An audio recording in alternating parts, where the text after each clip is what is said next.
Good morning aking mga kaplantita. So ngayon i-flex ko lang o i-share ko lang sa inyo itong aking binili na ayan, Forever Rich. So nung nabili ko siya, meron na siyang flower. At naglabas na yung kanyang flower ngayon.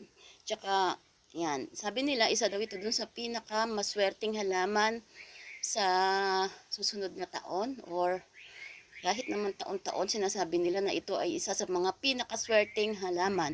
Nabili ko siya, marami siyang mga pups or mga baby plant. So ipinaglilipat ko na yung mga baby plant niya. So ayan, hopefully nabubuhay na sila. Kita nyo naman ang ganda. Yung mga polka dots daw na yan daw yung nagtatawag ng swerte.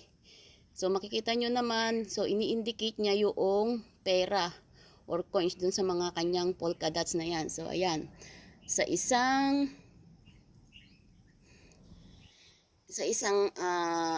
isang plant na nabili ko, nakapaglipat ako ng 1, 2, 3, 4, 5, 6, 7. So ayan, makikita nyo yung kanyang pups is parang maliit na sibuyas. So ayan, pakita ko sa inyo.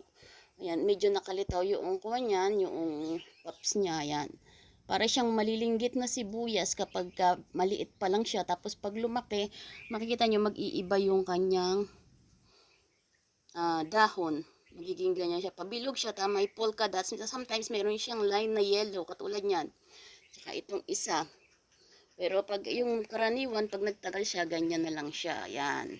So, mix siya ng dark green, light green, at saka yellow green kapag mura pa. So yan, yan yung ating Forever Rich na halaman. Kaya kayo mga kaplantita, simulang maghanap na rin kayo ng inyong Forever Rich. Malay nyo, swertihin din tayo. Pero pakatandaan ninyo, ang swerte ay hindi yan iniintay lang. Kailangan nyo rin magsumika para makuha ninyo ang inyong swerte. Sabi nga, ang swerte ay tulad ng faith. Kailangan mong maniwala, and then kailangan mo ring kumilos, kailangan mo ring gumawa. Hindi basta sinabi na meron kang swerteng halaman is tutunganga ka na lang at maghihintay ng swerte. So kailangan mo ring kumilos para makuha mo ang iyong swerte. Pero mas mainam na rin yung merong kang pinanghahawakan. Kaya nga dun sa mga nangungulekta ng mga swerteng halaman, good luck